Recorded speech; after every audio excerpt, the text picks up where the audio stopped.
During my Dvar. Two of them occurred to me during the last 5 minutes. B'zchut Rabbi Posner.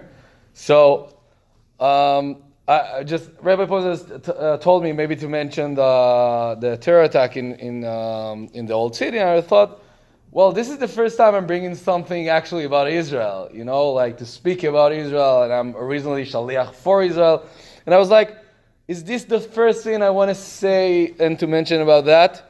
So this is the first question. It's for me, but I'm sharing it with you. Another thing is about that day today in Israel, because Judah and Kislev is the day of appreciation to the IDF and the terror attack injured and wounded civilians and soldiers. And it's a very interesting day also, so I'm going to connect that too. But I'm going to start with something on our Parsha, and I'll try to connect all of those with no more than half an hour or something. A little bit less. So, but I think they're connected. I'm sorry if they're not, but it seems like they can be connected, all of those. And of course, the Dvar Torah maybe to help those with injured, and Leilui Nishmat Adam K. So, Parshat Vayeshev, like most of the Parshiot in Sefer Bereshit, had so many stories. We start with the fight between Yosef and his brothers. We ending when Sarah Mashkim forget about Yosef, think of all that process that's happening only in 1 week, and then next week we're already in the dreams. But in the middle of all of that stories and all that insane story, we have some weird, with not connection. No one knows what's happened over. We know what's happened over there. What the connection that they put that. And this is the story of Judah and Tamar. I'll just say it briefly if you don't know it. So Yehuda, which we all know, is going far from his brothers. I'm saying that because we're going to speak about that also. And he had 3 kids.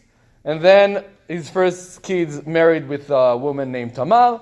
And then he died without kids. And there's mitzvah of Yibum. So she's married the second child. Again, he died without kids.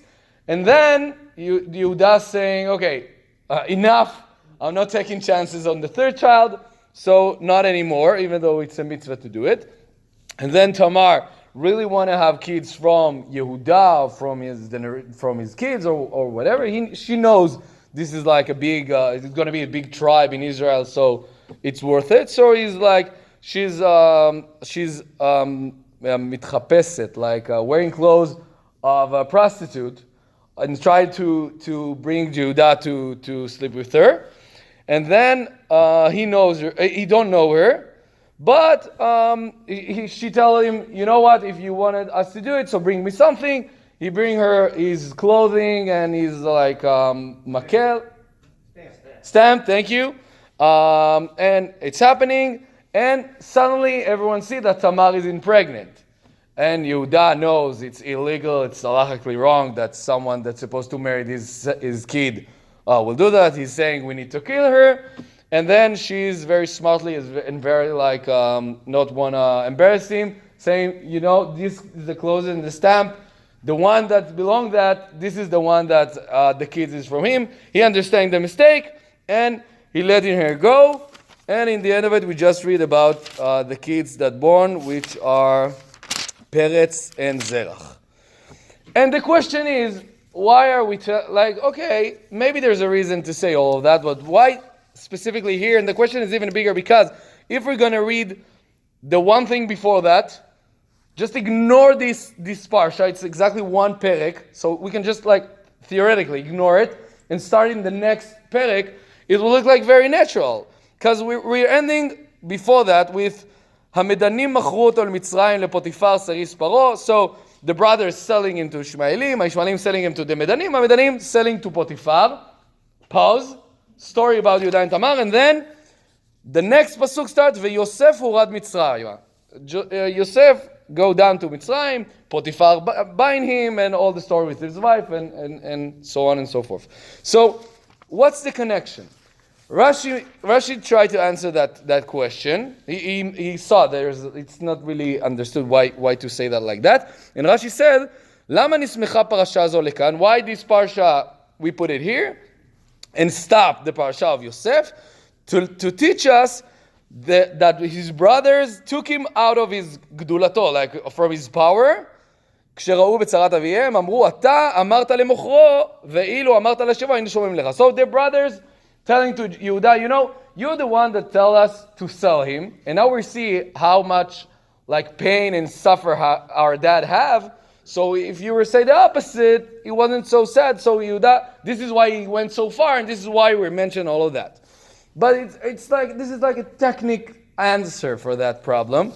And I once heard from my Rabbi Kirsten in Kiryat Shmona, and actually I thought about this Dvar Torah. I told that to Rabbi Fonz a lot of times, but it never was in Parshat Vayeshev. So Baruch Hashem, I remember that in Parshat Vayeshev this time. And he's saying the answer of why we mention it right now is in the end of it, when we're saying that the names of the kids are Peretz and Zerach. And if you're gonna see in Megillat Ruth, the end of Megillat Ruth, the end of it, like the last 5 verses, mentioned Ve'ele toldot Peretz. What are the generation of that Peretz? And Peretz he begat Chetzron את Ram, Ram Aminadav, Aminadav Nachshon, Shalma, Boaz, Oved, Ishai, and finally Ishai olid et David, which we all know was the king of Israel. David is very famous. So the answer of Rabbi Kirsten that he told us that Shabbat Vayeshev, like I think 9, 10, 11 years ago, something like that, he says the reason the Torah put here the story about Judah and Tamar is to tell us L'akdim refuah lemakah. This is how you say in Hebrew. Like God always create the solution before the problems start. Before Yosef Hurad Mitzrayim, before we start all the story of how we're going to be slaves and to be in Mitzrayim, all this exile for so many years until they're going to get back in Yoshua and everything. So before that, Peretz is born, and he's going to be the one that David will going to come from him eventually. So I like this answer very much, and I want to try to connect that to all the things I said in the beginning, because this is a very beautiful thing they're doing in Israel right now, like to mention the day of appreciation for those who injured or wounded. Those are like injured not only like physically, mentally also. This is relatively new. It started only like 7 years ago. And it's a big thing to do, to be like, we all know there's the Memorial Day before Yom HaAtzmaut. So it's a big thing. But to take a day just to realize there's those that, okay, they didn't like have the biggest sacrifice you can have of your life, but they have like such a big sacrifice, and we're ignoring that. We mentioned that. We care about them. It's a big thing. And also like the terror attack today, and the fact that only now I'm mentioning like Israel the first time. So I guess there's so many times we're seeing only the problem, and we don't know the answer yet, obviously, and a lot of times. But then suddenly we understand, now I know why this has happened. So basically what I'm trying to say, I have no idea why this is the first time I'm speaking about Israel, like in such a negative way. I don't know exactly how to describe that. And obviously I don't know like why God decided that today it's going to be a good day for Adam Kay to be murdered and those injured to be. But from that answer of Rabbi Kirsten, I know that if just now, we now see the problem, we see the bad things, but for sure God created the solution way time ago. We just can't see it right now.